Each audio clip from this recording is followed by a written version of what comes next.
Hello, I'm Rob, and you've stumbled upon the 741 channel. Today, we're going to be taking a look at this Ariens Deluxe 24 snowblower. This video is really just for entertainment purposes and isn't intended to be a guide on how to use the machine. So if you've bought one of these or are even thinking about buying one, I highly suggest that you get the documentation that comes with it and read through it before you attempt to use something like this.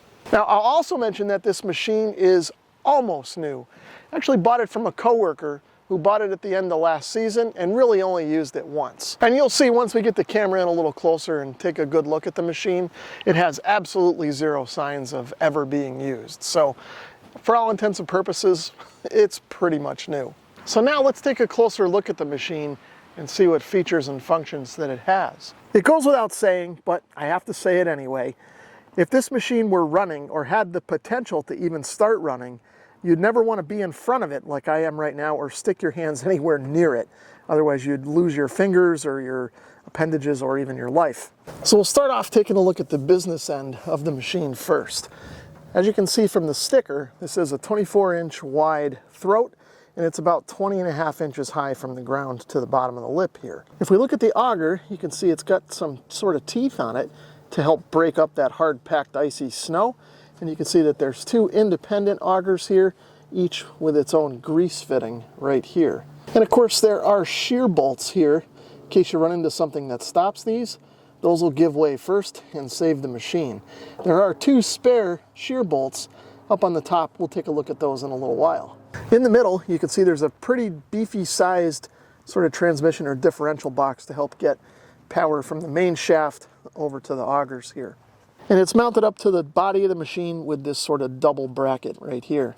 Looking at the impeller, there are three sort of cupped blades here that will help get that snow directed up into the discharge chute up here and hopefully break up any icy stuff before it clogs anywhere in here. And then on both ends of the augers, there are metal bushings to help support the shaft. Down at the bottom of the bucket is the scraper blade. The height can be adjusted by loosening these bolts. The nuts are on the back side, and then raising it up or down depending on the type of terrain that you're going to be using the machine on. Again, check the instructions that come with the machine for the proper adjustment of the blade. Now over on the side of the bucket, there's some holes here for accessory drift cutters, which I don't have with this machine, but I do plan on getting. So clipped to the top of the bucket, of course, we have a plastic accessory little shovel here that we can use for when the machine gets jammed up. Now, of course, you'd never stick this in here when the machine is running, but if things do get clogged up, you can turn the machine off and use this to clear jams either in here or in the main chute.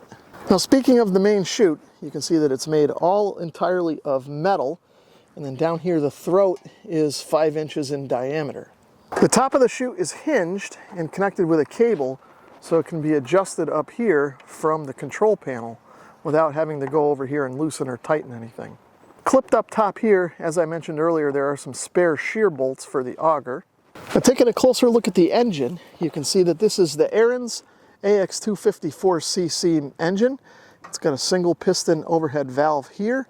The muffler is up here.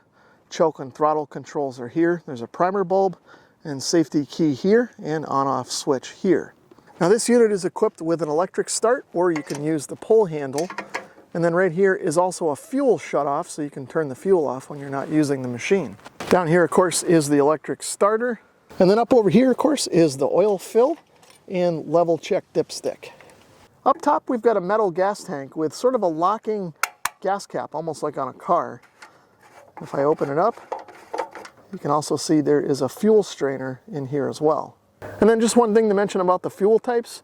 From the sticker here, don't use E85 or E15, stick with E10. Taking a look at the wheels, you can see we've got a pretty good aggressive tread on the tires. We're about 16 inches or so in diameter from the tip of the tread to the ground, and the rim itself is about an 8 3/4 inch or so diameter from lip to lip. You can see that the wheels are just clipped on, so they're easy to change if you need to take them off for some reason. And then back here you can see heavy-duty bearings and bushings here. Now down here behind the engine, one feature I like for easy servicing is this oil drain tube. It sticks out well beyond the body of the machine so that when you pull the cap off to drain the oil, it doesn't get all over the body of the machine when it's coming out. Now, of course, behind the handle here we have control cables and levers mounted into the body of the machine. And then up top on the dashboard, you can see we've got a lever here for the drive control, connected up to this cable on this side. This control, as we already kind of looked at, controls the angle of the deflection chute.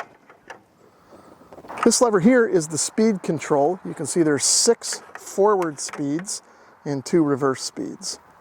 And this lever over here turns the auger on and off. Now up here on the front of the machine there is an LED light. Now this automatically comes on whenever the machine is running. There's no switch that I can see to turn it on or off. So during the day it won't really matter, but at night this will come in handy. For this demo, I'm going to start the machine using the pull cord. I'm going to first turn the fuel on, and then I'll come over here to the primer bulb and I'll squeeze this 3 or 4 times. I'm going to set the choke control over to start, and I'm going to put the throttle up on maximum. And of course I'll flip the switch to on, and then we'll give it a pull and see if it starts.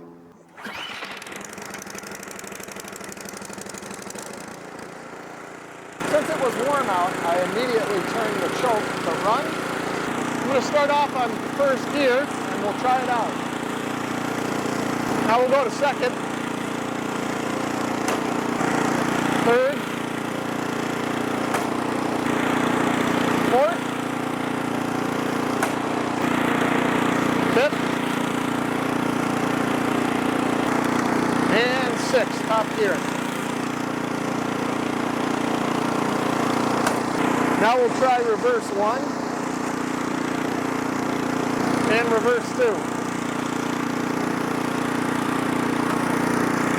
Now one of the features of this machine is its maneuverability.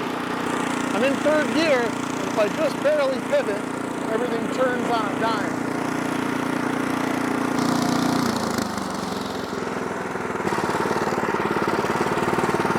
And at lower speeds, it's even more maneuverable. Now to shut it off, I can just hit the stop switch, or I can pull the safety key out if needed. So obviously I don't have any snow to try this thing out on just yet, but overall first impressions, I think I'm going to be real happy with this machine, especially compared to my 16-year-old Craftsman that's there behind me. Now that's been a good unit, but I've had to repair it several times over the years, and it's not quite as maneuverable or as well built as this one. Now, I've been told by friends and family that have owned Ariens machines before that these really can't be beat and are the best tool to deal with New England winters. Hopefully, I'll feel the same after using it on some snow here in the coming months. Now, I did get the heated grips with this machine. They're not installed yet, and I did just order the drift cutters for it as well. So stay tuned for another video to show how to install those accessories and a follow-up on how I feel about the machine after I've used it in the snow. If you want to learn more about this machine, I'll leave some links down in the video notes below. If you enjoyed the video, please give it a thumbs up. Thanks for watching.